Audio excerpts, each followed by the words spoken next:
TVC, a TV do Correio da Manhã.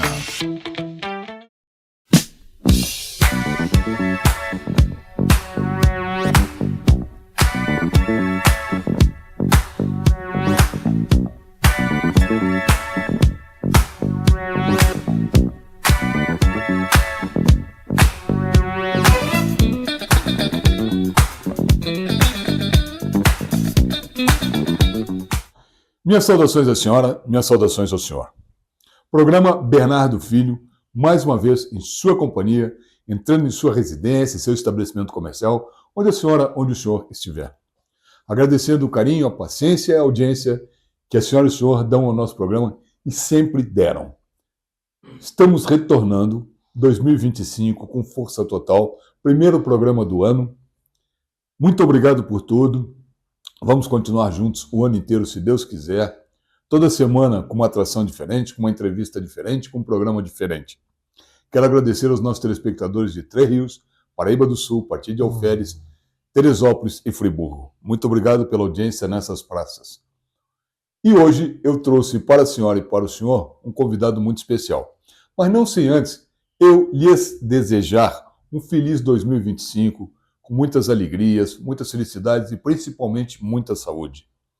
Um ótimo 2025 a todos. E, retornando ao que eu falei anteriormente, hoje eu trouxe para a senhora e para o senhor um convidado especial, um especialista em geopolítica internacional, que ele mesmo vai se apresentar para a senhora e para o senhor, e nós vamos falar aqui de vários assuntos, nos posicionando com relação ao mundo em 2025.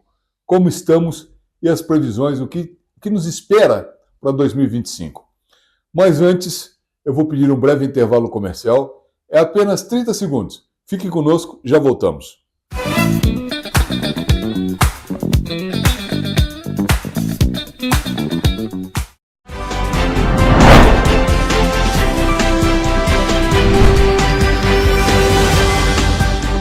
Olá, meu nome é Tassiana Ferrante e eu convido você a assistir de segunda a sábado às 6h30 da noite o jornal Correio Petropolitano na TV, segunda edição.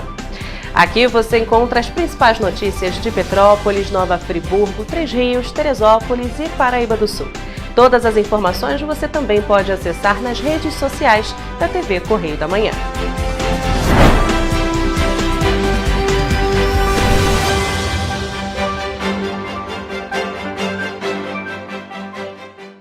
Um bom jornal tem que ser direto, tem que ser direito. Não ser de esquerda ou de direita, mas direito. É ter coragem de informar a verdade e não impor a sua verdade. É respeitar a inteligência do leitor e vontade do eleitor. Correio da Manhã, um jornal que há 123 anos tem a coragem de ser direto e direito. Em uma banca perto de você.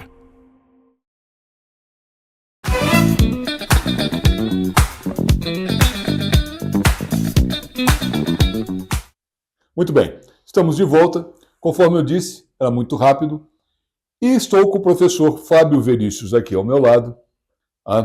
E ele mesmo vai se apresentar à senhora e ao senhor, dizendo quem é o professor Fábio Verícios. Não sem antes eu agradecer a gentileza de ter aceitado o nosso convite aqui para o primeiro programa do ano. Muito obrigado pela sua presença aqui. Fique à vontade, professor. Eu é que agradeço, Bernardo. Muita boa tarde. Boa noite, no caso, a todos, né, que estão nos assistindo. Eu sou o historiador Fábio Verícios, sou membro do Instituto de Geografia e História Militar do Brasil e atualmente trabalhamos com geopolítica.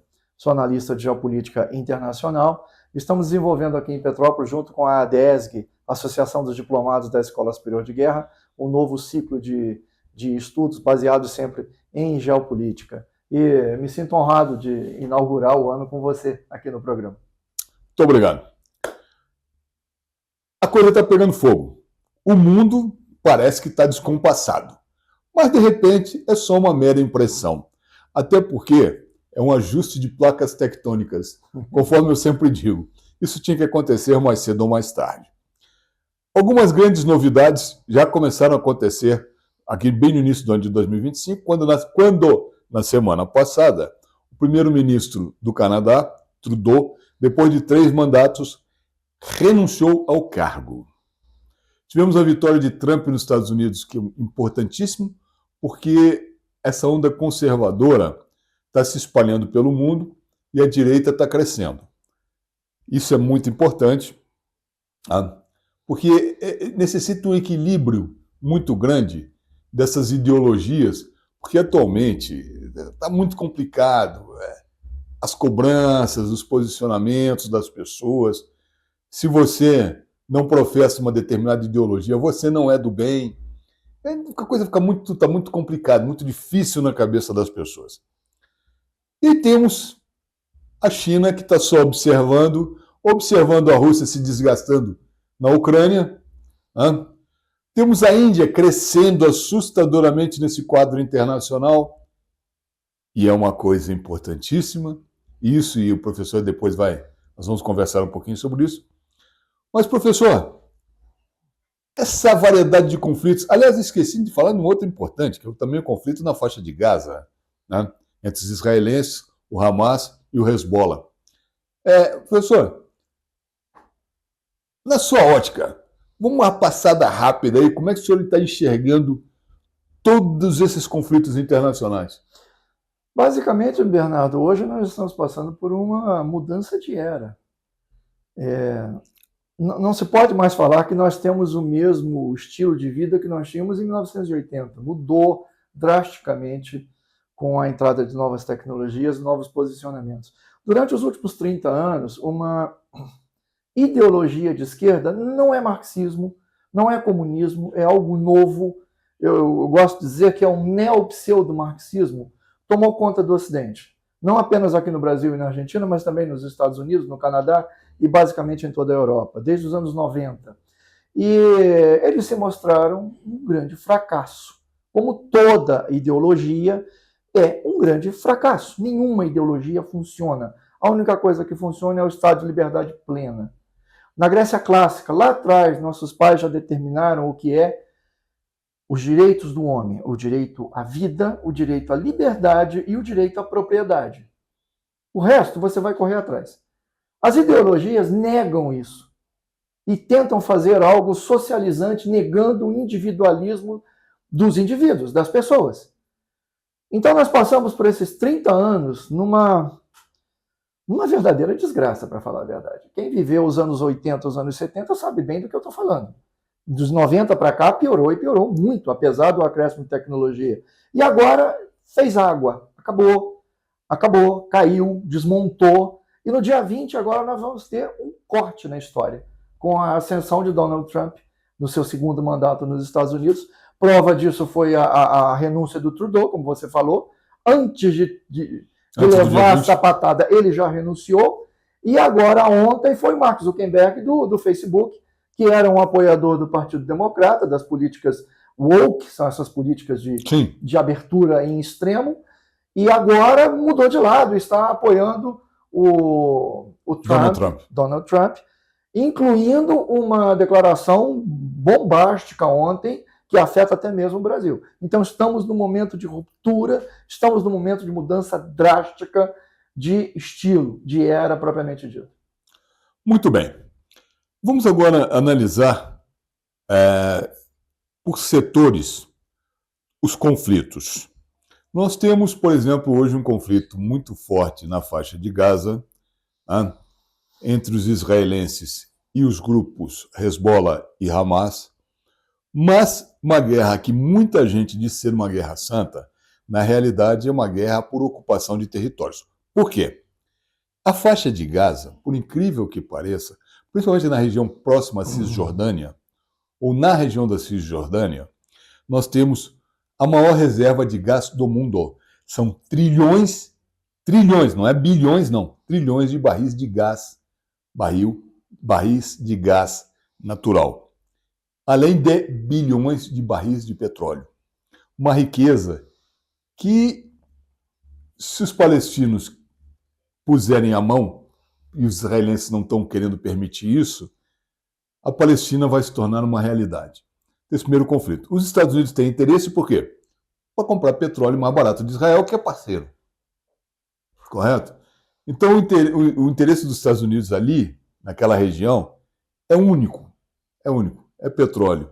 Como é que o senhor enxerga esse conflito no Oriente Médio? Me permita uma pequena correção, Claro, porque vamos. os bolsões de gás, na verdade, eles estão submarinos, eles estão na faixa de Gaza, dentro da água, indo em direção ao Mediterrâneo, ao Egito e chegam até ao Líbano. Realmente é muito gás que tem ali.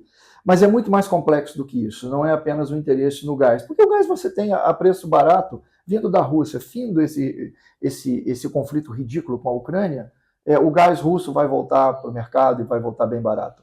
É muito mais complexo. Existe uma questão de segurança, existem questões políticas internas da região muito fortes, e o grande problema ali não é nem com a Palestina, com os povos ditos palestinos, não existe uma etnia palestina, aqueles povos são de muitas origens diferentes. Essa palavra, essa expressão povo palestino, nasceu da União Soviética nos anos 60, na época, se não me engano, do Brezhnev, para bagunçar a vida de Israel. Então vamos melhorar?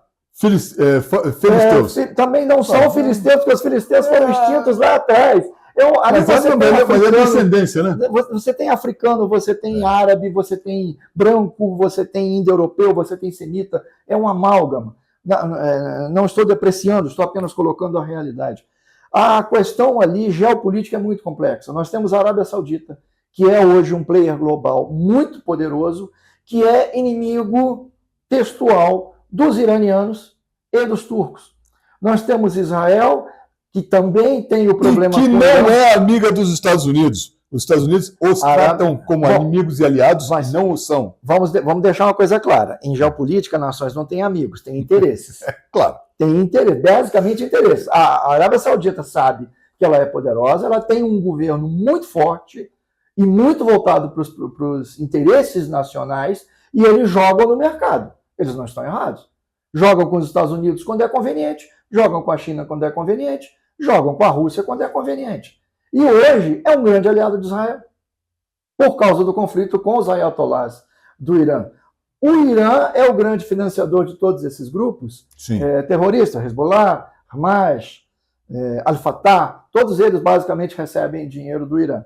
A quebra do poder do Irã resolveria o problema do terrorismo e resolveria vários problemas na região, mas você vai criar um novo problema, que é o crescimento da Turquia, que foi quem financiou a queda do Assad na Síria e tomou a Síria. A Síria é hoje um estado quase vassalo da Turquia com seu Erdogan, que tem interesses geopolíticos muito maiores. Voltar o Império Otomano, e ele deixa isso aberto, claro. Deixa isso muito claro.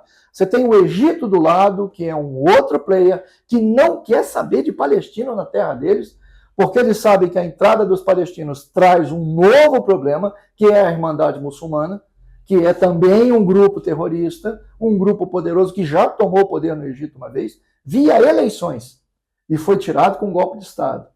Aquela região é uma região extremamente complexa, de difícil solução e demorado. Os atores são antagônicos. Dificilmente você tem uma aliança ali. Afinal de contas, Israel fez uma aliança com a Turquia para tirar o Assad da Síria, para evitar que os equipamentos, logística, do Irã cheguem até o Líbano, que é onde fica o Hezbollah. Israel teve um lucro em segurança? Sim, mas momentâneo. Porque quem está no poder da Síria hoje é um grupo que saiu da Al-Qaeda. A Al-Qaeda foi uma instituição, um grupo terrorista que foi criado pela CIA. Que muita gente diz que isso foi um tiro no pé dos Estados Unidos, que foi os Estados Unidos que financiou e treinou esses terroristas. Exatamente. Mas hoje já se enxerga de uma outra forma.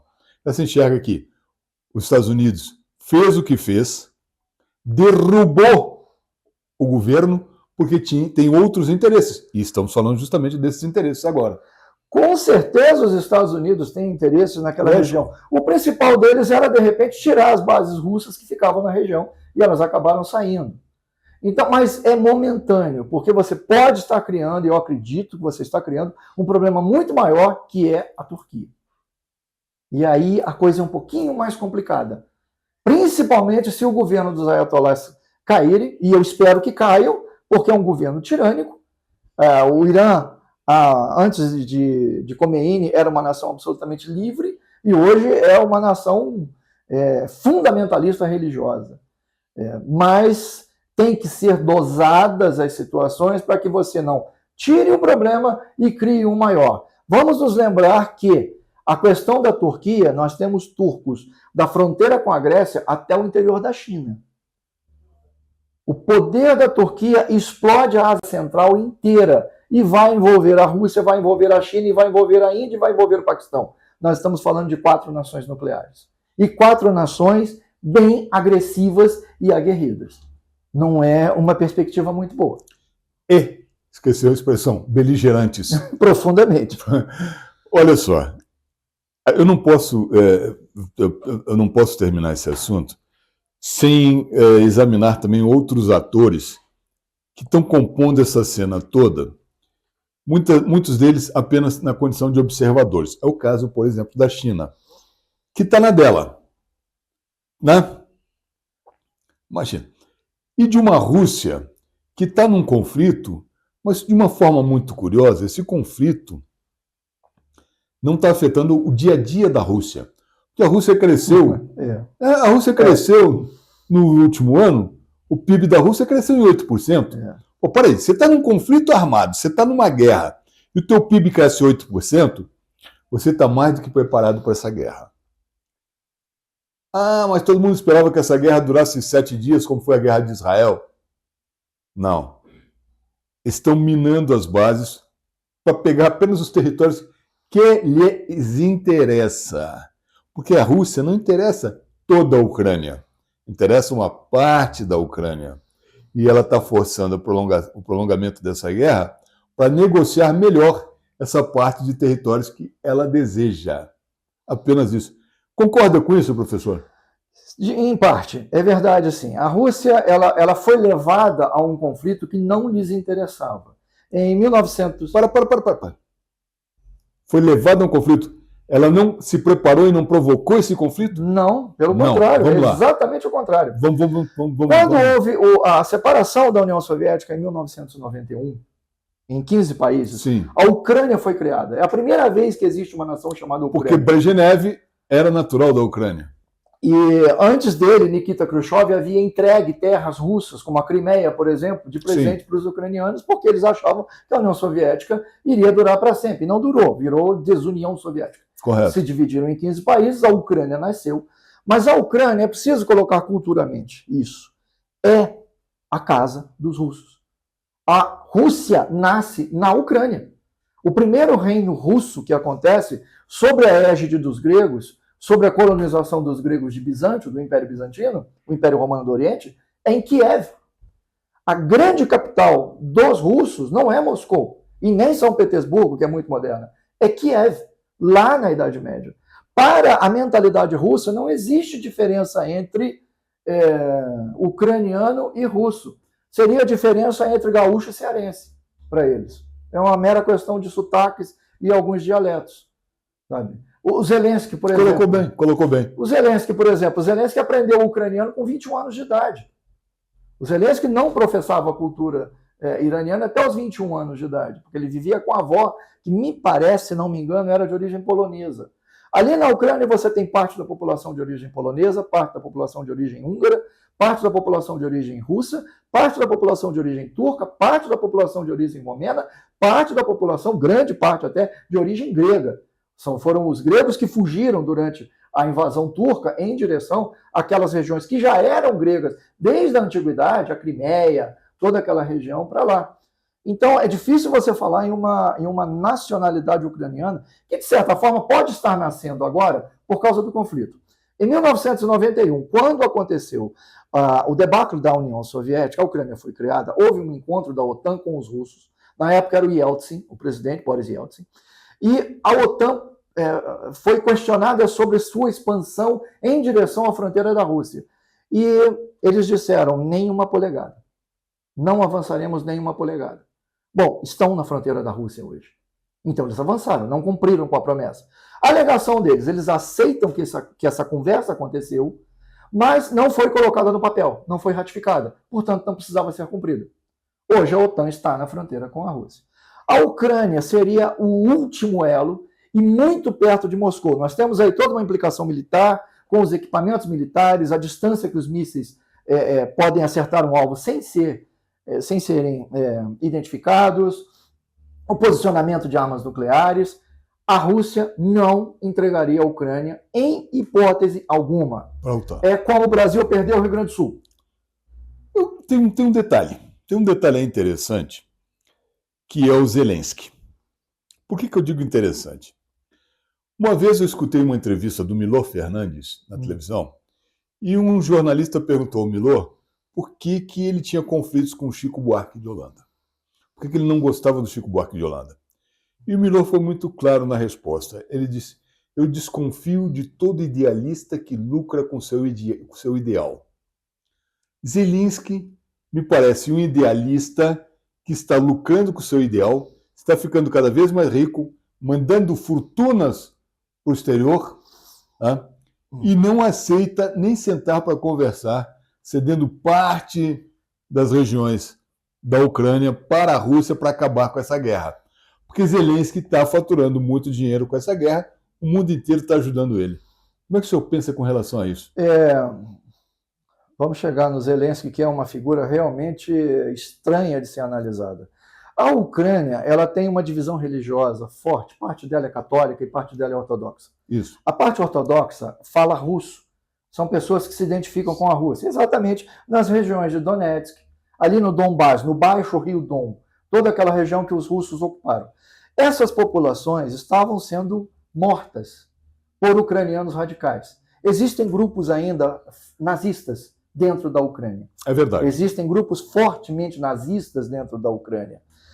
E em 2014 houve o evento da Praça Maidan. O evento da Praça Maidan foi um golpe de Estado, feito pela OTAN e pelas administrações do Partido Democrata Norte-Americano. A senhora Victoria Nuland, que há pouco tempo era subdiretora do Departamento de Estado norte-americano, estava na Praça Maidan incentivando as pessoas e distribuindo bolinhos. E há uma gravação na internet em que ela diz para o embaixador, isso está na internet, aberta para todo mundo ver, usa até palavrões sobre a União Europeia, dizendo: esqueça da União Europeia, nós vamos fazer o que nós quisermos.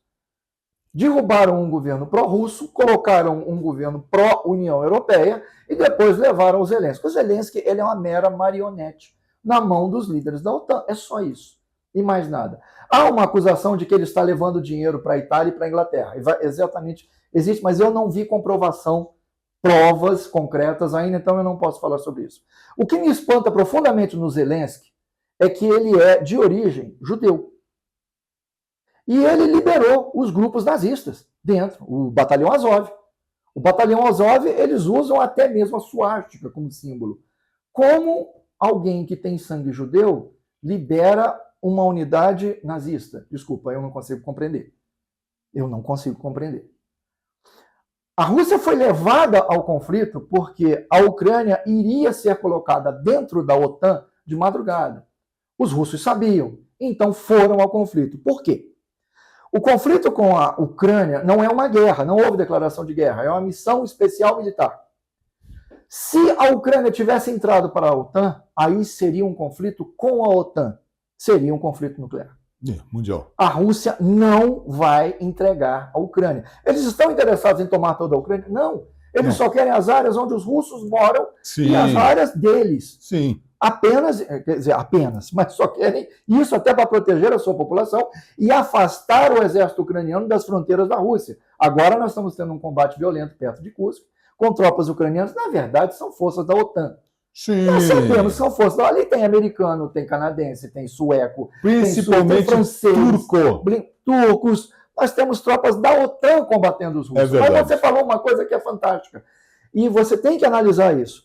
A Rússia, desde que começou o conflito, está sofrendo sanções econômicas pesadas das 52 nações mais ricas do planeta. E está rindo disso. E ela não quebra. Ela não cai. Pelo contrário, ainda se fortalece e desenvolve equipamentos militares que o Ocidente, não com tem. todo o nosso dinheiro e tecnologia, não conseguimos acompanhar. É verdade. Tem algo de diferente ali. Algo errado não está certo.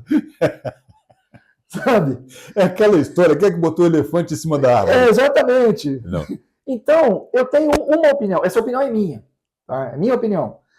Não é que os russos não conseguiram acabar com o conflito em 2 semanas ou 3 semanas, porque eu também acreditei nisso. Não interessava a eles. Nós temos que pensar uma coisa. O russo, ele é ortodoxo, assim como o grego. O objetivo é sempre político. O objetivo militar, ele caminha de acordo com o objetivo político, e não o contrário. Nós carregamos essa guerra durante 2 anos, e o que foi que aconteceu? Nos Estados Unidos, assumiu a presidência um homem que nos é interessante. Com Donald Trump, Putin consegue conversar. Com Biden, era impossível. Eu quero voltar a esse assunto dos Estados Unidos logo em seguida do nosso primeiro bloco comercial. Eu vou pedir à senhora e ao senhor licença, mas é muito rápido. 30 segundos, já voltamos. Fiquem conosco.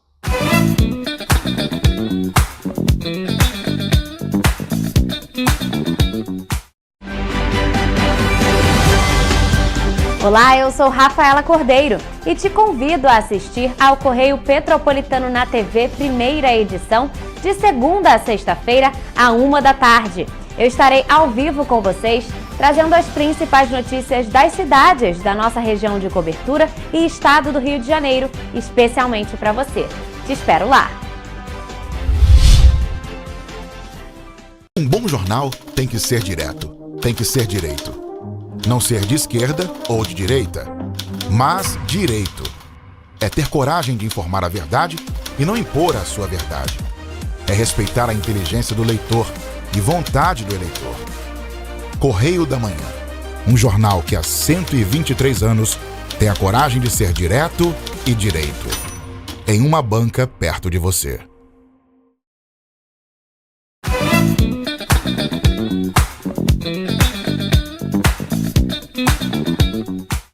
Muito bem, estamos de volta e, conforme eu disse, muito rápido. E sempre fiquem conosco, nos prestigiem. Eu agradeço muito a senhora e ao senhor, agradeço muito essa companhia que a senhora e o senhor fazem ao nosso programa toda semana. Eu estou aqui com o professor Fábio Verícius, historiador, dentre outras coisas, professor de História, e nós estamos conversando um pouquinho a respeito da situação mundial. Professor, eu queria agora ir para os Estados Unidos, porque a eleição do Donald Trump para um segundo mandato mexe de uma forma considerável, de uma forma muito pesada com o mundo todo e principalmente com os ideólogos, sabe? Porque enfraquece as ideologias como um todo, enfraquece posições progressistas. E me parece não, tenho certeza, o Trump está montando um gabinete para auxiliá-lo, e um gabinete de peso, porque está contando com o apoio de Elon Musk e agora, recentemente, Mark Zuckerberg. Né? Exatamente. Uma coisa muito recente. E nós sabemos que contar com o apoio de Elon Musk e Mark Zuckerberg é um apoio pesado. E vai mexer muito, porque Zuckerberg, estamos falando de Instagram, estamos falando de Facebook, né? E com Elon Musk estamos falando do antigo Telegram, hoje X. O que você espera em 2025 com a entrada do Trump e de mudança com relação ao pensamento progressista, com relação à ideologia pró-esquerda ou essa neo-esquerda? Qual a sua visão com relação a esse novo governo dos Estados Unidos? Veja, Donald Trump venceu a eleição de forma majoritária, absoluta e completa. Sim. Não há como inquestionável. Ou seja, a maioria da população norte-americana vai lhe dar apoio. Ele tem toda a justiça do lado dele para que ele consiga governar. E ele nem assumiu e já derrubou o governo do Canadá. Eu espero conflito no início, porque muitos vão cair, mas vão cair lutando, vão cair atrapalhando. Acredito que Joe Biden, nesse momento, está fazendo de tudo para atrapalhar a administração Trump, para que quando ele assuma, ele tenha muitos problemas para resolver. Mas como você disse, ele está montando uma equipe de peso. Você falou do Musk, que é um bilionário, um visionário, é o homem que está nos levando de volta a Marte.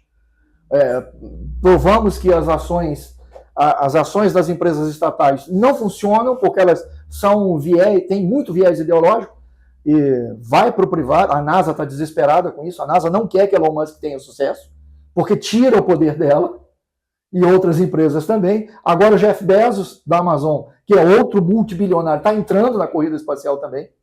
Isso aí é desenvolvimento de tecnologia para a humanidade inteira. Mas mais do que isso, na casa política, Marco Rubio, o chefe do Departamento de Estado. Um homem de origem cubana, de origem latina, extremamente competente e agressivo e está olhando para nós. Rubio está olhando para a Venezuela, está olhando para Cuba, está olhando para a Colômbia, está olhando para o Brasil.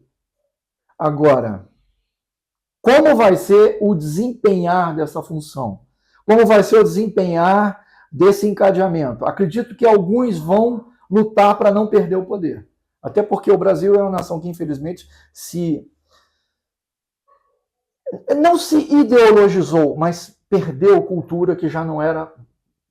O Brasil nunca foi uma nação culta, agora somos menos ainda. E estamos muito entregues a grupelhos políticos que exploram o Bolsa Família, que exploram as benesses do Estado, e outros estados que estão realmente falidos na mão do crime organizado, como é o caso do Rio de Janeiro, infelizmente. Agora você está entrando num assunto muito interessante, que a gente pode fazer vamos traçar um paralelo. O que a administração Trump nos Estados Unidos influenciaria ao Brasil, influenciaria no Brasil, influenciaria no governo brasileiro? Nós podemos responder isso de uma forma genérica, não apenas no governo brasileiro, mas em todos os governos do planeta, inclusive os europeus. Na semana passada houve uma crise, foi na semana passada, hoje é quarta-feira, quinta-feira, foi no comecinho dessa semana, na virada da semana. Houve uma crise entre Elon Musk como pessoa física e o governo da Grã-Bretanha, que tremeu o governo da Grã-Bretanha. Há mais de 20 anos está acontecendo na Inglaterra uma sucessão de estupros coletivos de mulheres, meninas e crianças. Verdade. São milhares. E esses estupros são feitos por gangues. Muçulmanos. A acusação é que são gangues islâmicas e a maioria de origem paquistanesa. E o governo, desde aquela época, passa pano quente por cima. Houve um caso sintomático em que uma menina de 14 anos de idade estava sendo estuprada por 9 homens, todos paquistaneses. Ela conseguiu pegar um telefone e ligar para a polícia. A polícia foi até o local, constatou o caso e prendeu a menina. Exato. Por prostituição. Exatamente. A família reclamou, pai e mãe também foram presos por crime de ódio. Houve uma inversão de valores na Europa, principalmente na Grã-Bretanha, violenta, e Elon Musk, há poucos dias, botou o dedo na ferida e botou bonito. Então, o que Zuckerberg falou sobre o Brasil ontem foi pesado. Eles estão vindo com vontade, e não é só no Brasil, é no planeta inteiro. Quem sai na vantagem? A Argentina, porque já está se preparando com o Milei. Já está muito bem colocada no Milei. O que eles podem fazer contra não apenas o Brasil, mas qualquer nação do mundo? Sanções. Não apenas as sanções econômicas contra a população, o país, que aí você pune a população, mas sanções econômicas contra pessoas físicas. Fulano de tal, que é membro do Supremo Tribunal Brasileiro, e nós concordamos com a atitude dele. Bom, você não pode botar os pés nos Estados Unidos, nós vamos investigar a tua vida de ponta a ponta, vamos fazer denúncias na Organização dos Estados Americanos, no Tribunal Penal Internacional. Se você sair do Brasil, você vai ser preso e vai ser trazido aqui para dentro para ser julgado. Essas sanções podem acontecer. Existem outras formas que não são exatamente visíveis de fazer uma mudança. E eu tenho certeza que eles o farão.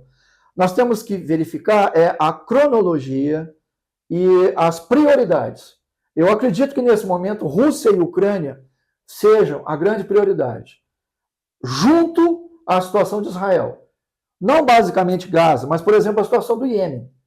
Agora eles têm que resolver a situação do Iêmen, porque os Houthis no Iêmen, aquele grupo que é abastecido pelo Irã, não apenas ataca Israel e provoca Israel, mas também a Arábia Saudita, os Emirados Árabes, que é fluxo de petróleo, e todo o comércio que passa ali pelo Bab el-Mandab, aquela entrada de mar para o Mar Vermelho que vai sair lá no Mediterrâneo. Isso afeta a economia global. Então eles têm que resolver. Você colocou um dado muito interessante na conversa: o silêncio da China.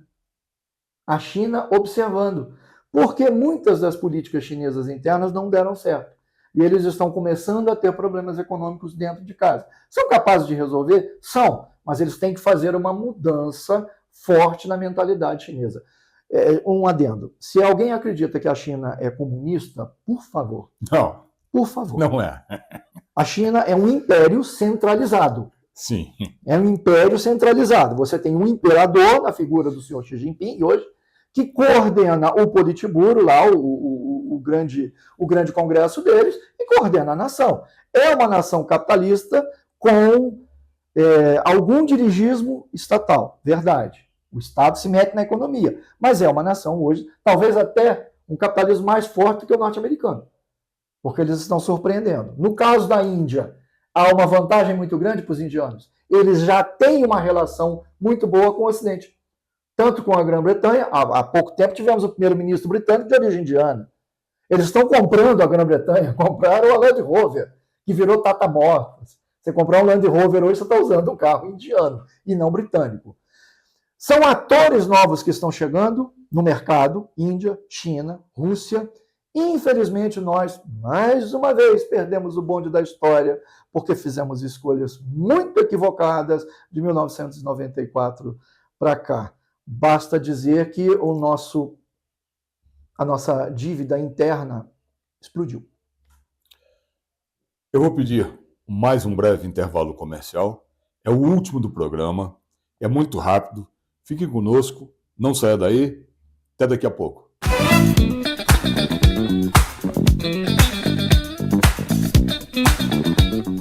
Um bom jornal tem que ser direto, tem que ser direito. Não ser de esquerda ou de direita, mas direito. É ter coragem de informar a verdade e não impor a sua verdade. É respeitar a inteligência do leitor e vontade do eleitor. Correio da Manhã, um jornal que há 123 anos tem a coragem de ser direto e direito. Em uma banca perto de você.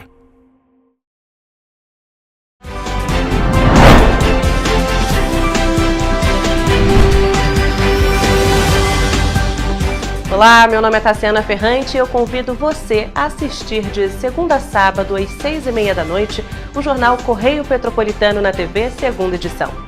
Aqui você encontra as principais notícias de Petrópolis, Nova Friburgo, Três Rios, Teresópolis e Paraíba do Sul. Todas as informações você também pode acessar nas redes sociais da TV Correio da Manhã.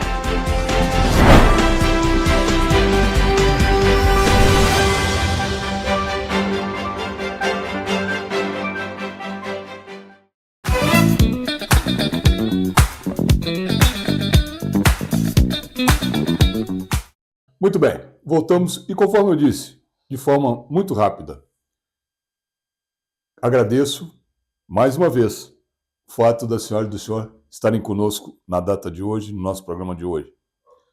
E eu estou aqui com o professor Fábio Verícius, nosso convidado, historiador, professor de História. Professor Fábio, eu queria agora falar um pouquinho da grande surpresa que está sendo a Argentina para o mundo.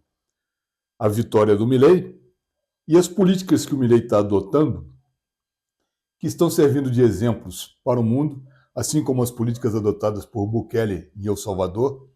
Milei está se destacando, já não é só e sendo invejado, digamos assim, também, essa é uma grande verdade, porque tudo que ele está fazendo lá está dando certo, por incrível que pareça, apesar de que a imprensa argentina continua como a nossa imprensa daqui, comprometida com ideologias, comprometida com posições de interesses financeiros particulares, peculiares e próprios.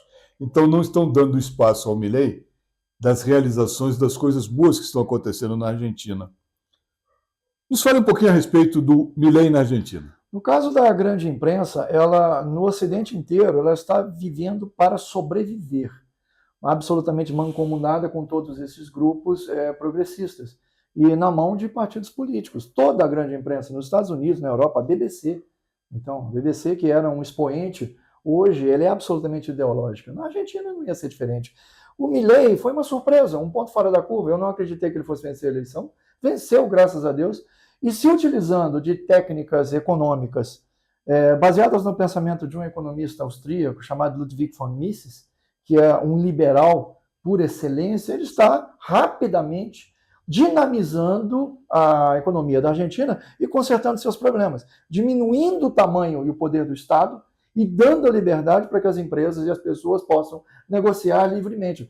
Veja, em 1922, 2022, o peso argentino era uma das moedas mais fracas do planeta e hoje é a que mais se valoriza.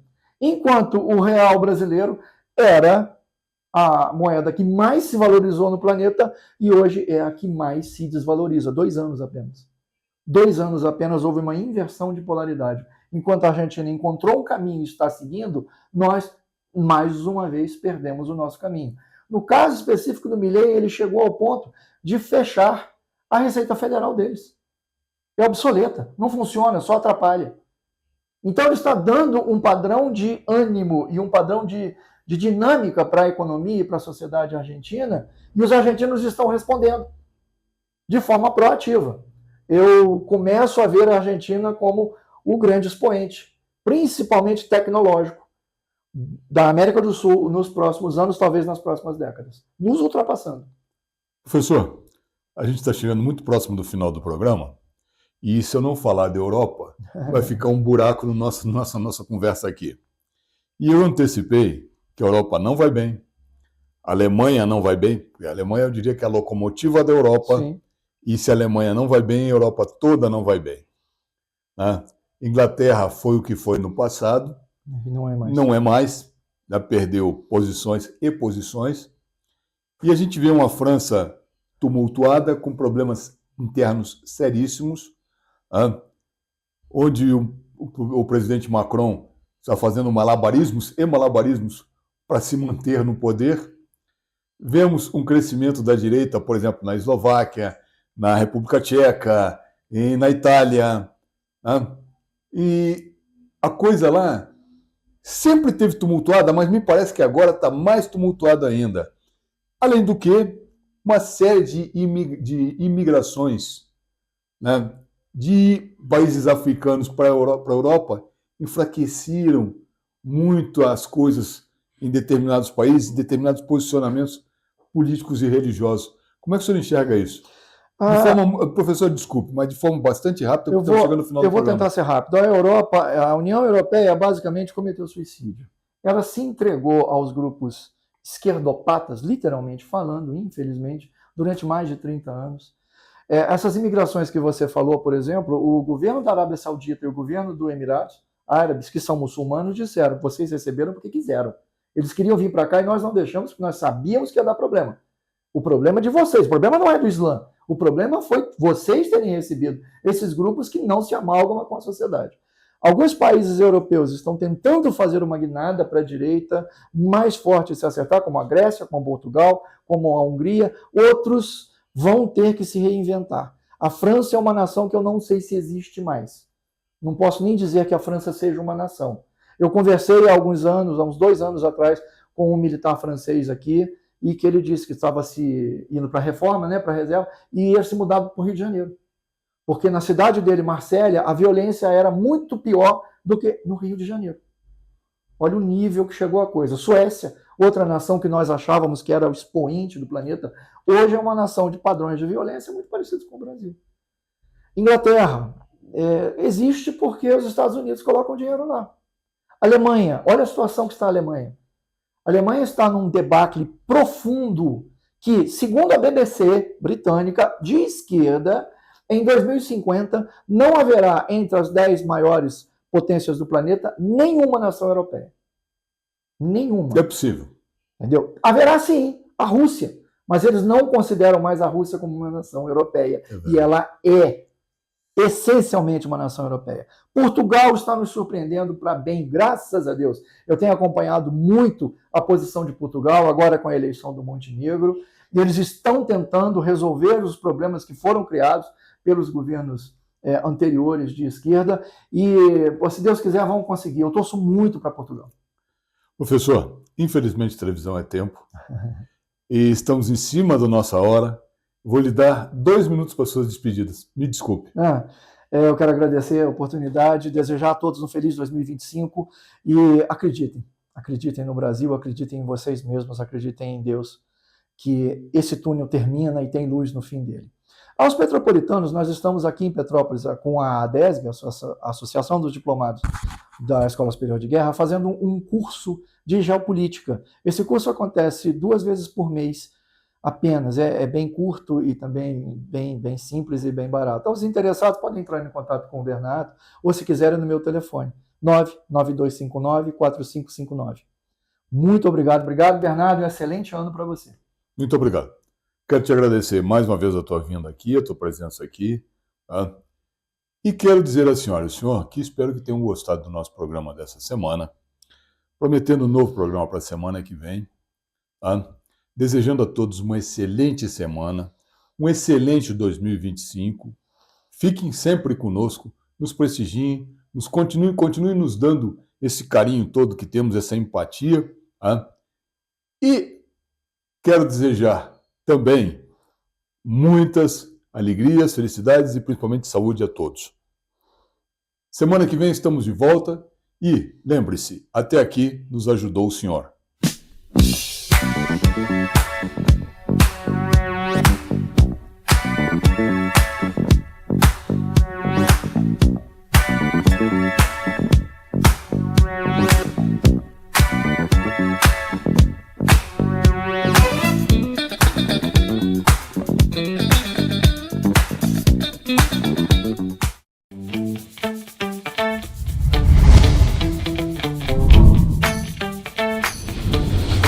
TVC, a TV do Correio da Manhã.